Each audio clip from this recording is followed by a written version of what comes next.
ಈ ಹೃದಯ ಸ್ಪರ್ಶಿ ಸಮಾರಂಭದಲ್ಲಿ ಪಾಲ್ಗೊಂಡ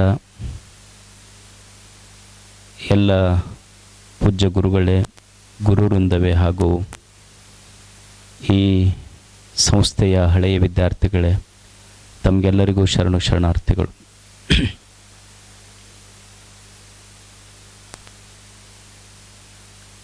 ಬಾಲ್ ಗಂಗಾಧರನಾಥ್ ತಿಲಕ್ರವರು ಅವರು ಶಾಲೆಯಲ್ಲಿ ಓದ್ತಿದ್ದಾಗ ಅವರ ಒಬ್ಬ ಅತ್ಯಂತ ಆತ್ಮೀಯ ಸ್ನೇಹಿತ, ಸಣ್ಣ ಹುಡುಗರಿದ್ದಾಗ ನಾವೆಲ್ಲ ಪಾಟಿ ಚೀಲದಾಗ ಶೇಂಗಾ ಹಿಂಗ ತುಂಬ್ಕೊಂಡು ಹೋಗೋದು ಸಹಜ. ಹಾಗೆ ಅವರೊಬ್ಬ ಸ್ನೇಹಿತ ಚೀಲದೊಳಗೆ ಶೇಂಗಾ ತುಂಬ್ಕೊಂಡು ಶಾಲೆಗೆ ಹೋಗಿತ್ತು. ಅದರ ಒಂದು ಸಣ್ಣ ಚಲೋ ಕೆಲಸ ಏನು ಮಾಡಿದ್ದಂದ್ರೆ, ಶೇಂಗಾ ತಾನು ತಿಂದು ಸೊಟ್ಟಿ ಬಾಲ್ ಗಂಗಾಧರನಾಥ್ ತಿಲಕ್ರ ಮುಂದೆ ಹಾಕಿದ. ಅವರ ಮುಖ್ಯ ಶಿಕ್ಷಕರು ಹಿಂಗೆ ರೌಂಡ್ಸ್ ತೊಳಕ್ಕೆ ಬಂದಾಗ ನೋಡಿದ್ರು, ಇವನು ಮುಂದೆ ಸೊಟ್ಟಿ ಬಿದ್ದಿದ್ದು. ಬೈದ್ರು ಭಾಳ, ಗೊತ್ತಾಗೋದಿಲ್ಲ ನಿನಗೆ ಸಾಲಿಗೆ ಶೇಂಗಾ ತರಬಾರ್ದಂತ ತಿಂದು ಹಾಕಿಯಲಿಲ್ಲ ಅಂದು. ಅವ ಹೇಳ್ದ ಬಾಲ್ ಗಂಗಾಧರನಾಥ್ ತಿಲಕ್, ಸರ್ ನಾ ಹಾಕಿಲ್ರಿ ಅಂದ. ನಾ ತಿಂದಿಲ್ರಿ ಅಂದ.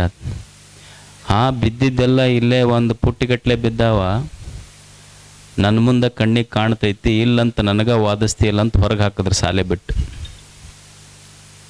ಮನೆಗೆ ಹೋದಿವ 2 ಗಂಟೆಗೆ. ಅವರಪ್ಪ ಕೇಶವ ಗಂಗಾಧರ ತಿಲಕ್ರವರು ಅವ್ರು ಕುಂತಿದ್ರು ಕಟ್ಟಿ ಮೇಲೆ. ಯಾಕೋ ಜಲ್ದಿನೇ ಬಂದೆಲ್ಲ, ಶಾಲೆ ಬಿಟ್ಟು 5ಕ್ಕೆ ಬರ್ಬೇಕಾಗಿತ್ತು, 2ಕ್ಕೆ ಬಂದೆಲ್ಲ. ಇಲ್ಲ, ನಮ್ಮ ಹೆಡ್ ಮಾಸ್ಟರ್ ಶಾಲೆ ಬಿಟ್ಟು ಹೊರಗೆ ಹಾಕ್ಯಾರ ನನಗೆ. ನಿನಗೆ ಯಾಕೆ ಹೊರಗೆ ಹಾಕಿದ್ರು?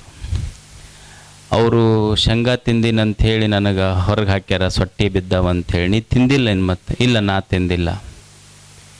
ಹಾಗಿದ್ರೆ ನಡಿ ಬರ್ತೀನಿ ಮಾಸ್ತರ್ ಹತ್ರ ಅಂದು ಬಂದ್ರು. ಅವರು ಬಂದು, ಇಲ್ರಿ ಸರ, ನನ್ನ ಮಗ ಶೇಂಗಾ ತಿಂದಿಲ್ಲ ಅಂತ ಹೇಳ. ನನ್ನ ಮೇಲೆ ನನಗೆ ಖಾತ್ರಿ ಐತೆ ಅಷ್ಟು, ನನ್ನ ಮಗ ತಿಂದಿಲ್ಲ, ಒಳಗೆ ಕರ್ಕೊಡ್ರಿ ನೀವು ಅಂತಂದು. ಆಯ್ತು ರೀ, ನೀವು ಅಲ್ಲಿಂದ ಬಂದಿರಿ ಅಂದಮೇಲೆ ನಾನು ಯಾಕೆ ಏನು ಅನ್ನಕ್ಕೆ ಹೋಗೋದಿಲ್ಲ, ಅವನಿಗೆ ಶಾಲ್ಯಾಗ ಕರ್ಕೊತೀನಿ ಅಂತ ಹೇಳಿದ್ರು ಸರ್. ಆಯ್ತು ರೀ ಅಂದವ್ರ. ಬಾಲ್ ಗಂಗಾಧರನಾಥ್ ಅಪ್ಪ ಏನು ಮಾಡೋದಂದ್ರೆ, ಅವ್ರ ಹೆಡ್ ಮಾಸ್ಟರ್ ಕೈಯಾಗ ಒಂದು ಬಡಿಗಿತ್ತಂತ, ಅದನ್ನು ಕಸ್ಕೊಂಡು ಮಗನಿಗೆ ಹೊಡ್ಯಾಕತ್ರು.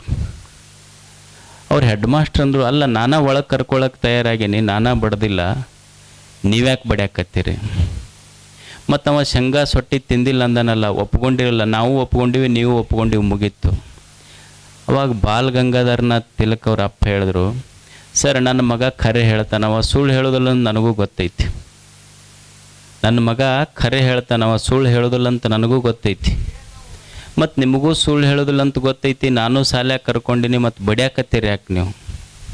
ನನ್ನ ಮಗ ಖರೆ ಹೇಳ್ತಾನಂತ ನನಗೆ ಗೊತ್ತೈತಿ, ಅವ ಶೇಂಗಾ ತಿಂದು ಸೊಟ್ಟಿ ಹಾಕಿಲ್ಲ ಅಂತನೂ ಗೊತ್ತೈತಿ.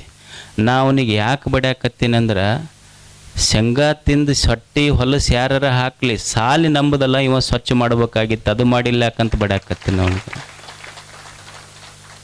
ಇದು ನಮ್ಮದು ಅನ್ನೋ ಅಭಿಮಾನ ಅಷ್ಟೆ.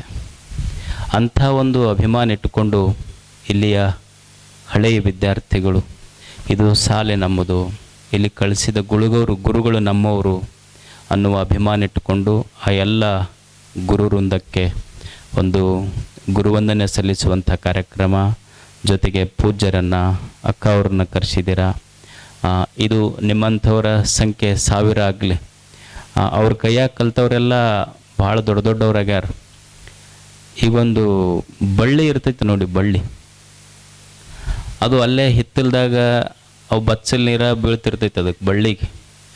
ಆ ಬಳ್ಳ್ಯಾಗ ಬಂದು ಹೂವು ಏನಿರ್ತೈತಲ್ಲ, ಅದು ದೇವ್ರ ತಲೆ ಮೇಲೆ ಹೋಗ್ತೈತಿ, ರಾಜ ರಾಣಿಯರ ತಲೆ ಮೇಲೆ ಹೋಗ್ತಿರ್ತೈತಿ.